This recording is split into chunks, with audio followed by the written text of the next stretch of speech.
नमस्कार, आप देखना शुरू कर चुके हैं वैभव क्रांति चैनल। आज हमारे साथ मौजूद हैं कांग्रेस के प्रदेश प्रवक्ता महावीर तंवर। महावीर जी, स्टूडियो में आपका एक बार फिर से स्वागत है। बहुत बहुत धन्यवाद। बताइए क्या चल रहा है आजकल के हालात में। आप देख रहे होंगे जगह जगह पलवल वेक्स में सौंदर्यीकरण दबा के किया जा रहा है। खेल राज्य मंत्री गौरव गौतम भी कह रहे हैं, दावा कर रहे हैं कि पलवल का चहुमुखी विकास हो रहा है। नगर परिषद पलवल के अध्यक्ष डॉक्टर यशपाल भी लगातार दावा कर रहे हैं कि पलवल का बहुत विकास हो रहा है। आने वाले समय में पलवल बदला बदला होगा और इंदौर का रूप ले लेगा। देखो बुटानी जी, ठीक है कि जो काम कर रहे हैं वो ठीक है कि जिस उससे हो रहे हैं। हमने आरटीआई लगाई है उनकी एक, कि जहाँ तो कर्मचारियों के लिए तनख्वाह देने के लिए कमेटी के पास पैसे नहीं है, उनके घर का मतलब जो है ना, बाल बच्चे जो पालने भारी पड़ रहे हैं उनको, वो धरना प्रदर्शन कर रहे हैं अपने। और एक तरफ शहर का पैसा जो है, टैक्स का पैसा किस तरह से जो है वो किया जा रहा है। सबसे पहले रोजी रोटी देखनी चाहिए कर्मचारियों की, जो गरीब आदमी है उनकी रोजी रोटी देखनी चाहिए नगर परिषद को। सेकंड में जो वो कहते हैं कि इंदौर बनने जा रहा है पलवल, मैं तो कहना चाहूंगा कि भाजपा का कोई भी पदाधिकारी जो ये कहता हो कि हाँ भाई ये इंदौर बनने जा रहा है, तो हमारे साथ चले। मैं दावा करता हूं कि इतनी जगह मैं 100-150 जगह इनके ऐसे दिखाऊंगा जो ये शर्मिंदगी खुद महसूस करेंगे कि गंद ऐसे चौराहों पे डलता है, जबकि इनकी जो गाड़ी जो गंद उठाने के लिए घूमती है वो ये कहती हुई नजर आती है कि अगर कोई बाहर खुले में गंद डालेगा तो उस पर जुर्माना भी लगेगा, उस पर कानूनी कार्रवाई होगी।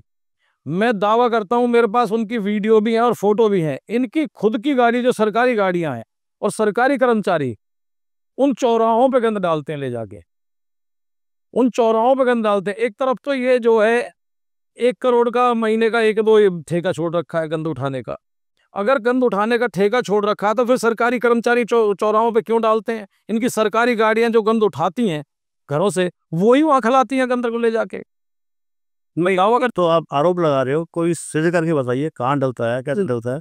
नहीं, मेरे साथ चलिए सुपरमार्केट में, आप सुपरमार्केट चलिए, वहां दुकानों के बीच में गंद डालते हैं और सरकारी कर्मचारी डाल रहे हैं, जिसकी शिकायत हमने एसडीएम को भी, ईओ साहब को भी, सेक्रेटरी साहब को भी, उपायुक्त साहब को भी, सबको दे रहे हैं रिटर्न में। लेकिन कोई सुनवाई किसी की नहीं है, कोई सुनवाई नहीं है किसी। कब निर्माण हुआ सुपर मार्केट का? आपके टाइम में हुआ था कांग्रेस की सरकार में? हाँ, 2009 में हुआ था, बिल्कुल। ये व्यवस्था तो आप क्या से बिगड़ी हुई व्यवस्था है। नहीं बिगड़ी, मैं कहता हूँ कांग्रेस ने बिगाड़ी। हमने तो वहां गंद का खाता था, आपको वो फोटो दिखाऊंगा तो 10-10 फीट ऊंची गंद डलती थी वहां पे नाले के किनारे। हमने वो सारी गंद खत्म करके हमने वहां मार्केट बनाई। उस मार्केट की देख रेख करनी तो इनको ऊपर है। जब बन गई थी एक चीज, उसकी देख रेख करें। नहीं, 2009 में आप बता रहे हो, 2009 से लेकर 14 तक आपकी सरकार थी, देख रहे हाँ, जब कहाँ गंद डलती थी, तब भी गंद नहीं कहाँ डलती थी। मेरे को लाए फोटो दिखाएं आज ही दुकानों के बीच में। मैं कह रहा हूँ जब मार्केट नगर परिषद की खुद की दुकानें हैं, वो खुद अपनी दुकानों के बीच में ही गंद डलवा रही है नगर परिषद, और फिर उन्हें नोटिस देके किराया मांगती है उनसे। क्या किराया दे दो? एक आदमी के घर के आगे तुम खिला रहे हो गंद को। नाला जब निकलता है, उस नाले को निकाल के मशीन उनके शटरों के आगे डाल जाती है सारी की सारी। वो 10-10 दिन, 15-15 दिन उनके शटर ही नहीं खुल सकते। चलिए, इस पर भी बात करेंगे नगर परिषद प्रशासन से। जी, उनसे कहेंगे कि सबसे बड़ी आपत्ति तो यह है कि सुपरमार्केट का निर्माण खुद नगर परिषद ने किया था। बुटा अगर बाढ़ खेत को खाएगी तो फिर रखवाला कौन करेगा। सौंदर्यीकरण की बात करते हैं, ये तो चलो मुद्दे है। देखिए, पहले जो हमारे हमने आने भी चाहिए आपको, हमने, लेकिन सौंदर्यीकरण जहाँ हो रहा है आप उसकी प्रशंसा भी की जाए। नहीं मैं कह रहा हूँ काम हो रहा है तो ठीक है, बढ़िया है, उसकी तारीफ है। लेकिन अभी वो काम चल रहा है, उसकी खामियां हम बाद में देखेंगे। सारे ठेके हमने आरटीआई लगाई है कि कौन से फंडिंग से वो ठेके छोड़े जा रहे हैं, कहाँ की कंपनी को ठेके दिए जा रहे हैं, क्या उसमें जो उनके पूरे नॉर्म्स होते हैं वो अपनाए भी जा रहे हैं। जो कोटेशंस ली जाती हैं, लो किसकी है, किसकी हाई है, हमने वो आरटीआई लगाई है। हम उसका इंतजार कर रहे हैं कि ये ठेका अपने नॉर्म्स पे खरा उतरेगा भी या नहीं उतरेगा, उसकी लगाई। अब कल चंडीगढ़ में मीटिंग हुई थी सीएम नायब सिंह सैनी की अध्यक्षता में। पलवल से नगर परिषद के अध्यक्ष डॉक्टर यशपाल और पार्षद अनिल नागर गए थे जी। 88 गलियों के लिए 10 करोड़ रुपए मंजूर हुए। और एक काम ऐसा था जो एक तरह से रिजेक्ट हो चुका था, डॉक्टर यशपाल उसको मंजूर करा के आए हैं। देखिए बटानी जी, हर सरकार में नगर परिषद द्वारा सड़कें बनाई जाती हैं, हर सरकार में सौंदर्यकरण भी होते हैं। लेकिन आपको मैं 2-3 गलियां ऐसी गिनवाऊं जो आप कहेंगे भी इनकी कार्यकाल में ही बनी। महाराणा प्रताप से लेके ओमेक्स तक एक सड़क बनी थी जो 2 महीने नहीं टिक पाई थी, उसमें गड्ढे हो गए थे, आपको भी शायद पता होगी। अभी हमारे सामने एक ये न्यू कॉलोनी में हाईवे से लेके बंजूरी रजवाए तक एक सड़क जाती है, उसको 6 महीने नहीं हुए, उसकी रिपेयरिंग करनी शुरू हो गई है। सड़क बनने के बाद जब रोडियां उसकी निकलने लगी, जब उसका बिल अटका, हमने बाकायदा उसको रिटर्न नगर परिषद को दिया कि इसकी पेमेंट नहीं होनी चाहिए, लेकिन उसको रिपेयरिंग पे आ गया ऊपर, अपने जो है ना केमिकल मिला के फिर वो डाल गया है। लेकिन अब भी उसमें दरारें देखो कितनी है, अब उसमें रोडियां निकली हुई हैं। मैं दावा करता हूं आए नगर परिषद वाले, आए एसडीएम साहब, वहां पे डीसी साहब आए और मैं वो सड़क दिखाता हूं, 6 महीने नहीं हुए वो सड़क बने हुए। इसी तरह से और सड़कें बनेंगी इनकी। अंधेर नगरी, चौपट राजा, टका सिर भाजी, टका सिर खाजा। अच्छा, आप देखते होंगे जहाँ भी विकास कार्य शुरू होते होंगे, आप सबसे पहले ये देखते होंगे कि इसमें कमी कौन सी तलाशी जाए। नहीं पटानी जी, देखो मेरी बात सुनो, बजाय आप प्रशंसा करने की, ऐसा तो है नहीं कि सरकार काम नहीं कर रही है। नहीं।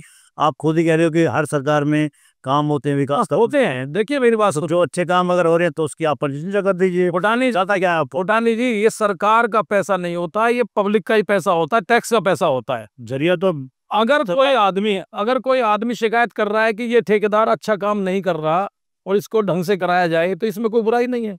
6 महीने अभी बने नहीं हुए सड़क को, उसकी पेमेंट भी हो गई, उसको पीछे से कौन झेलेगा? एक बार फिर से दोहरा दीजिए हमारे दर्शकों को जी, किस सड़क की आप बात कर रहे हो? देखिए मैंने कहा था महाराणा प्रताप वाली जो सड़क बनी थी ओमेक्स तक, अगर वो ना टूटी हो तो मेरे को बताओ। हमारे हाईवे से लेके जो नाले के साथ साथ सड़क जाती है भंगुरी रजवाहे तक, अभी 6 महीने नहीं हुए। मैं दावा करता हूं अगर इसके नॉर्म्स पूरे ना, इतनी दरारें उसमें पड़ चुकी हैं, जगह जगह दरारों में तारकोल भरा जा रहा है। अब ऊपर से जब रोडियां जहां से निकलनी शुरू हो गई हैं, वहां पे जो है उसमें केमिकल मिला के सीमेंट मारा जा रहा है। बताइए कौन सा नाला ये बना था, हमने जब भी लगाया था, नाले के जो इन्होंने ऊपर उठा दिया। आपने कहीं सुना है कि मतलब नाला ऊंचा होना चाहिए और जमीन नीचे होनी चाहिए? नाले को ऊंचा कर दिया, सड़कें नीची हैं। अब जो सड़कों बारिश का पानी है वो नाले में कैसे जाएगा? और जो नाले की एक शर्तें थी, हमने देखा कि आप जगह जगह देखेंगे कहीं तो पिलर हैं और बीम है और बाकी में नहीं है। जहां अफसरों से चेक कराना होता है वहां पिलर लगा दिए, वहां बीम लगा दिए, बाकी सड़क में कहीं भी। मैं दावा करता हूं उसका वो यहाँ के चेयरमैन साहब या कोई पार्षद या यहाँ के एसडीएम साहब उस नाले का ठेका निकलवाएं, किस नॉर्म से छूटा था।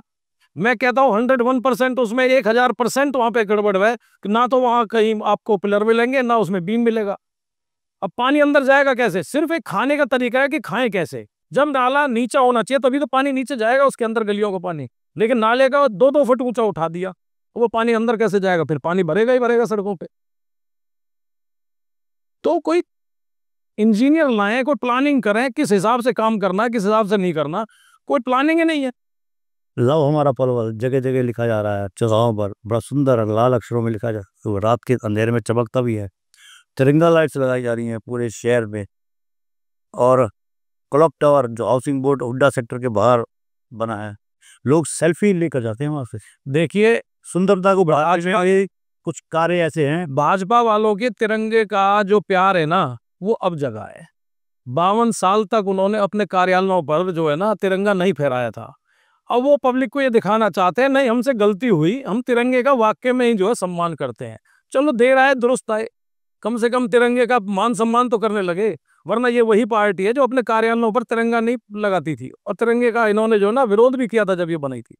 अच्छा, आप लोग चुनाव से पहले यानी कि 5 अक्टूबर से पहले मतदान जब तक नहीं हुआ था और 8 अक्टूबर से भी पहले आप तो ये कहते थे कि गौरव गौतम भारतीय जनता पार्टी के प्रत्याशी 10:30 बजे तक चुनाव हार जाएंगे। वो उल्टा 10:30 बजे आप खुद हार गए। देख लो, ये अब मैं इसलिए दोहरा रहा हूँ जी कि कुछ आप ऐसे ज्यादा बोल जाते हो और बिल्कुल गलत नहीं बोले, हम बिल्कुल ठीक बोले हैं। ये जो भाजपा वालों की जीत हुई है, ये जनता की वोट की जीत नहीं है, ये ईवीएम की जीत है, जिसकी पिटीशन सुप्रीम कोर्ट में, हाई कोर्ट में चल रही है। भूटानी जी, बहुत जल्दी इसके परिणाम आने वाले हैं, आप देखना जल्दी ही परिणाम आएंगे। हमने कितनी चीजें प्रशासन से मांगते हैं, हम आरटीआई मांगते हैं, कुछ मांगते हैं, वो जवाब क्यों नहीं देते? हमारे शक को दूर क्यों नहीं करते? अगर हमें किसी चीज पे शक है तो उसको दूर कर दे प्रशासन, लेकिन प्रशासन उसको जब नहीं देता तो शक यकीन में बदलता है हमारा। कि हाँ वाकई में इसमें कोई ना कोई गड़बड़ है, जो ये हमें चीजें नहीं प्राप्त करा रहे हैं। हाई कोर्ट से एक ऑर्डर आ रहा है, सुप्रीम कोर्ट का ऑर्डर है, भाई इनको ये चीज प्रोवाइड करा दीजिए आप, लेकिन नहीं देते एसडीएम साहब और डीसी साहब। वो देते क्यों नहीं है? किस चीज को क्यों छुपा रहे हैं? जनता ने जब आपको नकार दिया तो आप लोगों ने कानून का सहारा ले लिया। नहीं देखो, जनता तो वोट देगा, बात सिर्फ ये है कि कानून का फैसला भी आ जाएगा। नहीं जल्दी आएगा, हमें तो भरोसा है, माननीय अदालत पे हमें पूरा भरोसा है, और हम ये बात ज्यादा नहीं कहते। अब देखना आप, बहुत जल्दी फैसला आएगा और पलवल को न्याय मिलने की पूरी पूरी उम्मीद है। तो आप लोग 2 मामलों में गए हैं कोर्ट में, जिला कोर्ट में। जी, कौन कौन से कोर्ट में? सुप्रीम कोर्ट में तो हम ईवीएम के मामले में गए हुए हैं, हाई कोर्ट में भी ईवीएम का मामला भी है, लेकिन हाई कोर्ट में एक हमारा जो मामला चल रहा है, आपने अगर अखबार पढ़ा हो अभी, तो एक मंत्री जी हैं जो गौरव गौतम जी, उन्होंने ब्राह्मण धर्मशाला में भगवान के नाम पर जो वोट मांगी थी, अपील करी वोट की उन्होंने, जो कोड ऑफ कंडक्ट है, जो मांग नहीं सकते थे वो कोड ऑफ कंडक्ट है, उसकी तारीख भी अब जो है प्रतिदिन चलेंगी। जज साहब उसमें जो है ऑर्डर कर चुके हैं, उसकी तारीखें जो है प्रतिदिन चलेंगी हाई कोर्ट के अंदर। और क्या कहना चाहेंगे? देखिए, मैं तो यही कहता हूं कि आदमी यहाँ काम कर रहे हैं, नगर परिषद के पास इतना पैसा है नहीं जितना वो बोल जाते हैं हम ये भी करेंगे, हम ये भी करेंगे। अब देखिए नगर परिषद पे जो कर्जा है वो देखिए अब कहाँ से आ रहा है, कहाँ से फंडिंग आ रही है। अभी दलाल साहब ने एक इंटरव्यू में बोला है कि जब कांग्रेस सरकार गई उस दिन तक 46 करोड़ कुछ कर्जा था हरियाणा के ऊपर, आज 3 लाख कुछ करोड़ पहुंच चुका है। हमें तो मतलब जो दिवालिया करके छोड़ेंगे क्या? कितना कर्जा ले लेके पब्लिक को क्या दिखाना चाहते हैं कि हम काम कर रहे हैं या ये कर रहे हैं? कर्जा ले लेके काम करोगे तो पब्लिक तो वैसे मर जाएगी। अच्छा, बात करें पलवल की, तो आपके जो नेता हैं करण सिंह दलाल जी क्षेत्र की जनता ने उनको 5 बार विधायक बनाया, जी लेकिन अब 2 बार से लगातार हारने के बाद, ठीक है, ऐसा जैसे आरोप लगाते हैं कि सदमे में है वो करण सिंह दलाल, बीओबी वाले नेता कहते हैं कि सदमे में है।